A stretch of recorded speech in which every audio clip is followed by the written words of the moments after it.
नमस्कार। आज हम बात करेंगे सूर्य बुध केतु के बारे में।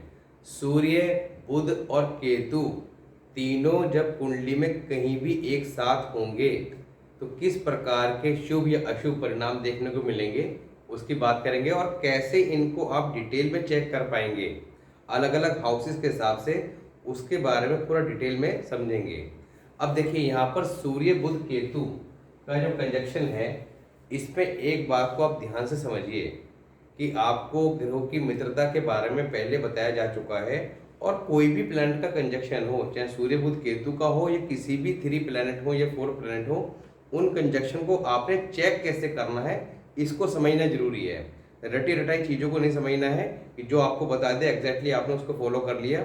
आपको हर हाउस के हिसाब से क्या रिजल्ट देखने को मिलेंगे उन्हें समझना है। देखिए, सूर्य बुध केतु, अब सूर्य और बुध आपस में क्या है, मित्र हैं। केतु की बात करें तो केतु सूर्य से भी और बुध से, दोनों से शत्रुता रखता है, यानी कि दो दोस्त एक जगह हो गए और एक उसका एनिमी। अब आप बताइए कि अगर दो दोस्त एक साथ होंगे और एक एनिमी होगा तो नुकसान किसका होगा, एनिमी का। तो यहाँ पर सूर्य बुध मिलकर केतु को खराब कर देंगे, क्योंकि बुध और केतु के कंजक्शन में भी आपको बताया था कि केतु जो है वो काफ़ी बुरी तरह डैमेज हो जाता है। इसी तरह सूर्य और केतु के कंजक्शन में तो ये डैमेज हो जाता है। तो यहाँ पर कुल मिला के ये कंजक्शन जब कुंडली में होगा तो केतु पूरी तरह डैमेज हो जाएगा। अब डिपेंड ये करता है कि ये कंजक्शन कुंडली के किस हाउस में है, तो उस हाउस के हिसाब से आपने इसको कैसे एनालाइज करना है, समझना है इसके फलों को, और रेमेडी क्या करनी है उसको ध्यान से समझना होगा। अब देखिए, सूर्य बुध केतु का कंजक्शन कुंडली में जब बताया तो केतु खराब होगा। तो केतु जब खराब होगा तो केतु की चीजें, केतु के काम, केतु के रिलेटिव, भांजे, भतीजे, ये जीवन में परेशान करेंगे। अब कैसे करेंगे, ये लोग ऐसे व्यक्ति के जीवन में उसका पैसा, अगर काम धंधे में उन्हें किसी तरह इन्वॉल्व कर लिया जाए तो पैसा खा पी के बर्बाद करते हैं। किसी तरह का कोई उनको लाभ नहीं मिलता उनके साथ होने का। दूसरा, परेशानी का कारण बने रहते हैं। और साथ ही ऐसे व्यक्ति के कितने भी एहसान हों उसको मानते नहीं हैं जीवन में। मगर ऐसा व्यक्ति जिसके ये कंजक्शन है, वो गलती से कोई बात उनको कुछ कह दे या उनको कोई बात बुरी लग जाए, उसको पूरी ज़िंदगी गाते रहेंगे कि हमारे मामा ने तो हमारे साथ ये किया है, हमारे चाचा ने हमारे साथ ये किया। तो यहाँ पर ये कंजक्शन होने पर, अब दूसरा, जब केतु कुंडली में डैमेज होगा तो आपको केतु के टॉपिक में बताया था कि केतु जब कुंडली में डैमेज होता है, और 90% कुंडली के अंदर केतु डैमेज होता है, इस बात को ध्यान से समझ लीजिए। 90% कुंडली में केतु डैमेज ही दिखेगा। अब आप कहेंगे क्यों दिखेगा, क्योंकि आपको एक वीडियो बनाई थी, बहुत ही जो लोग एस्ट्रोलॉजी के अंदर थोड़ा सा डीप स्टडी करना चाहते हैं या बारीकी से समझने का प्रयास करते हैं, वो ग्रामर के जो रूल्स हैं उनको जब तक अप्लाई नहीं करेंगे तब तक आप एग्जैक्टली किसी चीज़ पे नहीं पहुंच पाएंगे। अब जैसे सैक्रिफाइस ऑफ प्लैनेट, यानी कि ग्रहों की कुर्बानी, एक ग्रामर का एक रूल था, इसके ऊपर हमने सेपरेट अलग से वीडियो बनाई थी और उसमें आपको क्लियरली बताया था कि कुंडली में कई बार कोई प्लैनेट हमें बहुत अच्छी कंडीशन में दिखाई देता है, हमें ये लगता है कि ये प्लैनेट हमारा उच्च की स्थिति में, ये दूसरा प्लैनेट हमारा नीच की स्थिति है, मगर उसके जो रिजल्ट हैं वो हमेशा उल्टे देखने को मिलते हैं। मतलब कि जो नीच की स्थिति में है वो अच्छे रिजल्ट दे रहा है, जो उच्च की स्थिति में है उसके खराब रिजल्ट आ रहे हैं। और हम लोग करते क्या हैं, हम लोग महादशा, जनरली लोगों के क्वेश्चन आते हैं कि मेरी तो सर वो महादशा स्टार्ट हो गई है आपका बुध की। अरे भैया, बुध की महादशा स्टार्ट हो गई हो या शुक्र की हो गई हो या शनि की हो गई हो, आप ये बताइए कि ये 17, 18, 20 साल की दशाएं होती हैं। अब इतने लंबा पीरियड क्या एक व्यक्ति का एक जैसा जाएगा? मुझे एक आदमी बता दी जिसका एक जैसा जाता हो, कभी नहीं जाता। अप्स एंड डाउन्स लगे रहते हैं। तो आपको पिछली वीडियोस में बताया था कि आपको अपने चार्ट को समझना कैसे है, क्योंकि आपकी जो लगन कुंडली है वो एक तरह का हथियार है, विपन है जो ईश्वर ने आपको दिया हुआ है। उसका सही से इस्तेमाल करना अगर आप सीख जाएंगे तो गारंटी के साथ आप लाइफ के अंदर किसी भी तरह की परेशानी को ईजिली मैनेज कर पाएंगे और एडवांस में समझ जाएंगे कि इस साल क्या होने वाला है। तो आपको बताया था कि आपको रेमेडी, अब रेमेडी रेमेडी लोग करते रहते कि उपाय उपाय उपाय जो है वो करना 90% लोग गलत उपाय करते हैं। 90% जब तक इन बात को नहीं समझेंगे तो फिर बाद में क्या कहते हैं, निराश होके उपाय तो काम ही नहीं करते। और बहुत सारे एस्ट्रोलॉजर हैं, और मैं नाम नहीं लूँगा, बहुत बड़े बड़े एस्ट्रोलॉजर हैं जो पुराने हैं, काफ़ी सीनियर मोस्ट हैं, उनके मुंह से ये बात कहती सुनी गई है कि उपाय काम नहीं करते, उपाय कुछ नहीं होते। क्योंकि या तो वो कहीं ना कहीं कुछ चीज़ों को बारीकी से समझ नहीं पाए या कहीं ना कहीं गलती करी। मैं गारंटी के साथ कहता हूँ कि अगर आपने जिस तरीके से बताया जा रहा है उस तरीके से रेमेडी करी तो 100% उपाय काम करते हैं। क्योंकि आपको कुछ चीज़ें अपने लगन चार्ट, अब बात को ध्यान से समझिएगा, लगन चार्ट के अकॉर्डिंग क्या चीज़ें फॉलो करनी है। कुछ प्रिकॉशन आपके लगन चार्ट के अकॉर्डिंग बताई गई है कि आपने कभी, जैसे किसी को बताया कि आपने कभी धर्म स्थान से प्रसाद नहीं लेना है, तो ये क्या है, उपाय नहीं है, ये प्रिकॉशन है।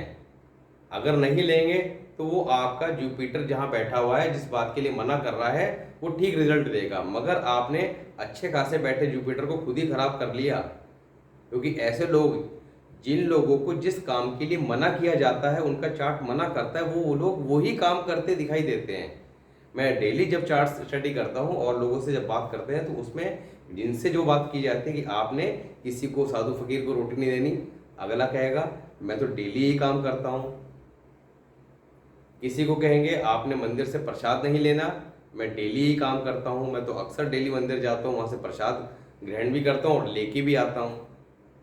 तो नॉर्मली जिस काम के लिए मना किया गया है, अब जिस व्यक्ति के लिए मना किया है कि आपने धर्मशाला वगैरह के निर्माण में पैसा नहीं देना, ये निर्माण नहीं कराना,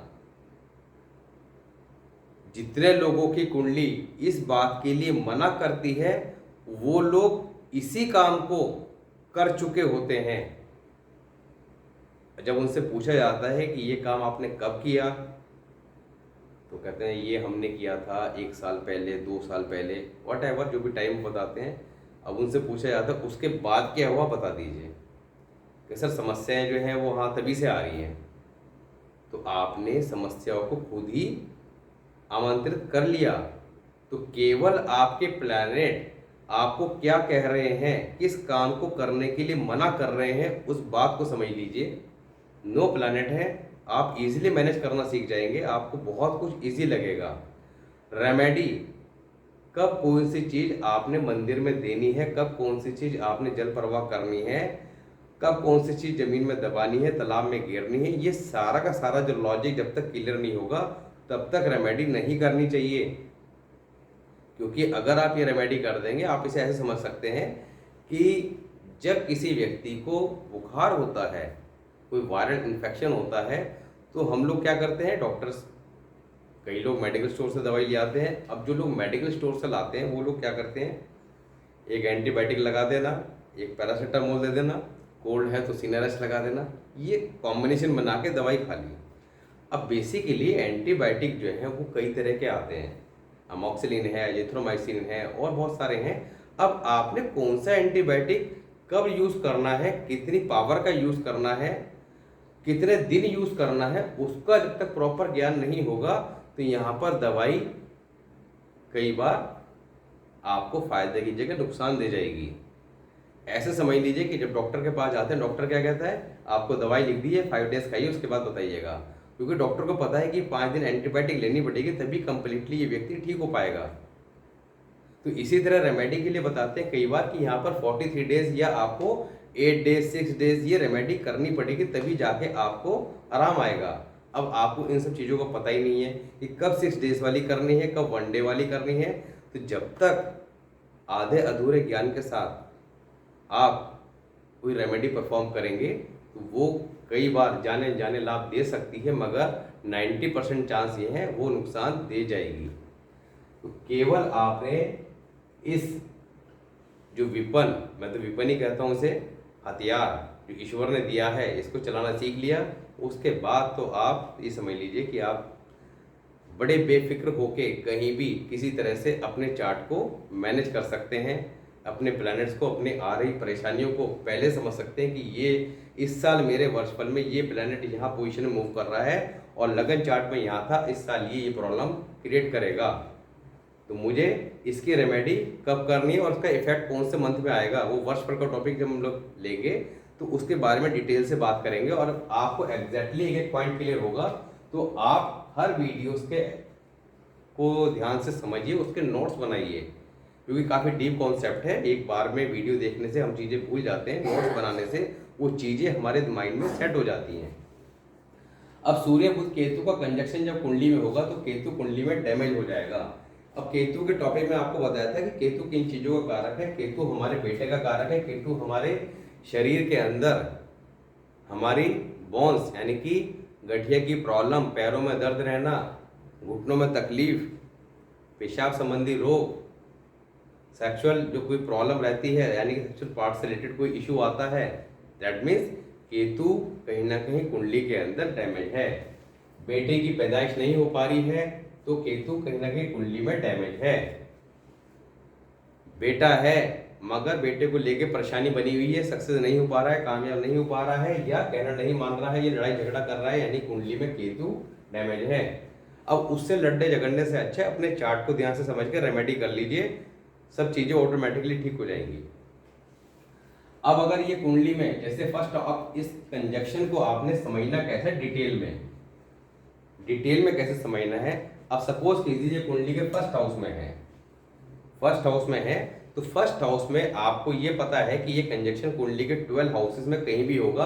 केतु तो बैड ही हो गया। अब केतु बैड हो गया तो फर्स्ट हाउस के केतु के बैड जो रिजल्ट है उनको आप चेक कर लीजिए। फर्स्ट हाउस के केतु के जो बैड इफेक्ट है यानी केतु के ऊपर हमने कुंडली के 12 हाउसेस के अंदर बात करी थी कि केतु कुंडली के जब 12 ही घरों में अलग अलग हाउसेस में बात करी थी होगा तो कब शुभ फल देगा, कब अशुभ फल देगा। इसी तरह हर प्लेनेट के बारे में बात करी थी, चाहे सूर्य हो, बुध हो या कोई भी अदर प्लेनेट हो, कि अगर फर्स्ट हाउस में है या 7th हाउस में, क्योंकि प्लैनेट्स के लेके आपको स्टार्टिंग में एक चार्ट दिया था, उसमें यह बताया था कि कोई भी प्लैनेट कुंडली के अंदर जैसे सूर्य है, अब सूर्य के लिए क्या बताया था 6th house, 7th house, 10th house, ये इसके 3 बेड हाउसेस हैं, मगर हमेशा इन हाउसेस के अंदर सूर्य खराब फल नहीं देता। तो हमने शुभ और अशुभ दोनों कंडीशन की बात कुंडली के हर हाउस के अंदर की थी कि किसी भी हाउस में कोई भी प्लैनेट शुभ भी हो सकता है, अशुभ भी हो सकता है, मगर ये कंजक्शन जब होगा, क्योंकि आज हम इस कंजक्शन की बात कर रहे हैं, ये कंजक्शन जब कुंडली में होगा, किसी भी हाउस में होगा, तो केतु तो डैमेज ही है। अब केतु डैमेज है तो केतु फर्स्ट हाउस में है, ये कंजक्शन फर्स्ट हाउस में है, तो केतु फर्स्ट हाउस के वीडियो में जाकर आप ये डिटेल में समझ सकते हैं कि फर्स्ट हाउस का केतु अशुभ स्थिति में क्या परिणाम देगा। आप कहेंगे रेमेडी क्या करनी है, तो फर्स्ट हाउस के केतु के लिए जो रेमेडी वहां पे एडवाइस की गई है, जो प्रिकॉशन बताई गई है, उसको फॉलो कीजिए, रिजल्ट आ जाएंगे, केतु ठीक होना शुरू हो जाएगा। इसी तरह सेकेंड हाउस, इसी तरह थर्ड हाउस, तो कुंडली के 12 हाउसेस में जहां कहीं भी ये कंडीशन अप्लाई हो रही हो, उसके अकॉर्डिंग आप जाके चेक कीजिएगा, आपको 100% चीजें मैच करती दिखाई देंगी। साथ ही ये कंजक्शन जब होगा, अब देखिए यहाँ पर ये कंजक्शन जब कुंडली के फर्स्ट हाउस में है तो केतु तो डैमेज है ही है, बाकी सूर्य बुध फर्स्ट हाउस में जनरली रिजल्ट अच्छा देते हैं, और किसी कारण से खराब हो रहे हो तो एक अलग विषय है। ग्रामर के रूल के अकॉर्डिंग जनरली अच्छा रिजल्ट देते हैं। सेकेंड हाउस में है, थर्ड हाउस में, अब थर्ड हाउस में होगा तो बुध का रिजल्ट कहीं ना कहीं इफेक्टेड होता है। इसी तरह 7th house, 8th house, 9th house, अब 9th हाउस में होगा तो हालांकि सूर्य के साथ है, मगर कोई भी प्लैनेट कुंडली के जिस भी हाउस में है, अब जैसे ये कंजक्शन कुंडली के फर्स्ट हाउस में है, तो आपको एक चीज बताई थी कि कोई भी प्लैनेट कुंडली के किसी भी हाउस में हो, सबसे पहले उस घर के मालिक और कारक दोनों को चेक कीजिए। दोनों अगर कुंडली में अच्छी कंडीशन में हैं, अब फर्स्ट हाउस की बात करते हैं, फॉर एग्जाम्पल फर्स्ट हाउस के कालपुरुष कुंडली के हिसाब से क्या, 1 नंबर की राशि, 1 नंबर की राशि के मालिक कौन है, मंगल, और यहाँ पर सूर्य उसके होते हैं। तो यहाँ पर सूर्य और मंगल कुंडली में अगर अच्छे हैं तो जो भी प्लैनेट यहाँ बैठा होगा वो 80% अच्छे रिजल्ट देगा। अब और किसी कारण से खराब हो रहा हो, फॉर एग्जाम्पल, अब आप ध्यान से समझिएगा कि सपोज कीजिए ये कंजक्शन कुंडली के सेकंड हाउस में है। अब सेकंड हाउस के अंदर ये कंजक्शन जब आ गया और मून फर्स्ट हाउस में है, अब आप चेक करेंगे कि हमारा मून तो बहुत अच्छा है, फर्स्ट हाउस में मून के लिए सर ने बताया था कि ये बहुत अमेजिंग रिजल्ट देता है, विदेश यात्रा कराता है और काफ़ी ज़्यादा धन लाभ वगैरह की प्राप्ति कराता है। जातक का चेहरा भी जो है वो बहुत ज़्यादा चमकदार होता है मून अगर गुड कंडीशन में हो। मगर मून यहाँ पर अब अच्छे रिजल्ट नहीं देगा जब ये कंजक्शन कुंडली के सेकंड हाउस में, कौन सा, सूर्य बुध केतु का। क्यों नहीं देगा, इस बात को समझिए, क्योंकि केतु से सेकंड हाउस में जब होगा तो वीनस को कुंडली में अच्छा कर देगा और मून कुंडली में कहीं भी हो, कैसे भी हो, उसको खराब कर देगा। आप चेक कर लीजिएगा जितनी भी हॉरोस्कोप हो आपकी फैमिली की, अगर किसी का केतु सेकंड हाउस में है और मून कुंडली में कहीं भी हो, आप कहेंगे चाहे उच्च की स्थिति में है, चाहे कहीं मित्र राशि में बैठा है, अच्छे घरों में हो, खराब घरों में हो, डैमेज। मून खराब होगा तो एजुकेशन के अंदर दिक्कत, लिक्विड कैश की प्रॉब्लम, ये सारे इश्यू कहीं ना कहीं देखने को मिलते हैं। वीनस कुंडली में कितना भी खराब कंडीशन में क्यों ना हो, मगर यहाँ पर केतु सेकेंड हाउस का सपोर्ट मिल जाएगा तो वीनस कुंडली में अब नेगेटिव रिजल्ट नहीं देगा। अब आपने किसी का वीनस देख लिया कि ऐसी कंडीशन में है, आपने सीधा बोल दिया कि यहाँ तो भैया आपकी मैरिड लाइफ जो है बर्बाद है। वो कहेगा नहीं, मैरिड लाइफ तो मेरी जो है ठीक चल रही है। अब आपने ये चेक नहीं किया कि किसी और रूल के कारण वीनस अच्छा हो रहा था। तो इसी तरह आपने प्लैनेट्स को बड़े ध्यान से समझना है और रेमेडी को बड़े तरीके से करना है, लगन चार्ट के अकॉर्डिंग। मैं, हालांकि ये टॉपिक अभी का नहीं है, मगर बार बार क्यों डिस्कस कर रहा हूँ, क्योंकि मुझे ये रहता है कि कई बार लोग जो हैं वो आपने वीडियो देखी और मैंने ये रेमेडी परफॉर्म कर दी, परफॉर्म करने के बाद चिंता ये हो जाती है कि कहीं उसको गलत रिजल्ट ना आ जाए, क्योंकि कोई चीज़ उसने मंदिर में दे दी, पता लगा इस साल मंदिर में देनी नहीं थी और मंदिर में दे दी तो वो बेचारा करके आया फायदे के लिए, हो गया उल्टा नुकसान। तो यहाँ पर ये कंजक्शन जहाँ भी होगा उसमें केतु के अकॉर्डिंग जो रेमेडी बताई गई है उस हाउस से रिलेटेड उस रेमेडी को आप पकड़ लीजिए, उस रेमेडी को फॉलो कीजिए।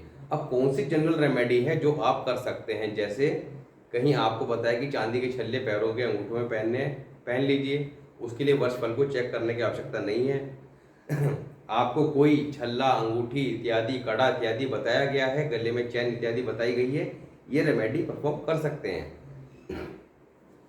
डॉग्स की सेवा बताई है वो कर सकते हैं। केवल जल प्रवाह, कहीं तालाब में गिरना, मंदिर में चीज़ें डोनेट करना और शमशान भूमि में दबाना, ये सारी की सारी स्पेसिफिक रेमेडी होती हैं। ये सोच समझ के करनी चाहिए, केवल इस बात का ध्यान रखें। तो यहाँ पर सूर्य बुध केतु के कंजक्शन में आपने सिंपली ये समझना है कि केतु डैमेज है, बाकी सब चीज़ें ठीक मान के चलेंगे और रेमेडी आप कर लीजिए तो केतु भी ठीक हो जाएगा। तो आज हमने बात करी सूर्य बुध केतु के बारे में। नेक्स्ट वीडियो में बात करेंगे Rahu, amazing fact about Rahu, very typical planet, क्योंकि राहु कुंडली के अंदर सबसे ज़्यादा खराब प्लैनेट है, वो किसी को नहीं छोड़ता। कोई भी ऐसा प्लैनेट नहीं है जो राहु से बचता हो। सन एक ऐसा प्लैनेट है जो सभी प्लैनेट का किंग है, उसको जल्दी से किसी प्लैनेट से नेगेटिव इम्पैक्ट नहीं आ पाता।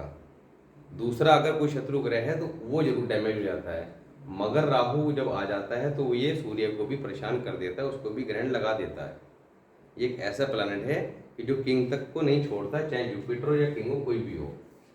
तो नेक्स्ट वीडियो में बात करेंगे राहु के अमेजिंग फैक्ट के बारे में। मिलते हैं नेक्स्ट वीडियो में, तब तक के लिए नमस्कार।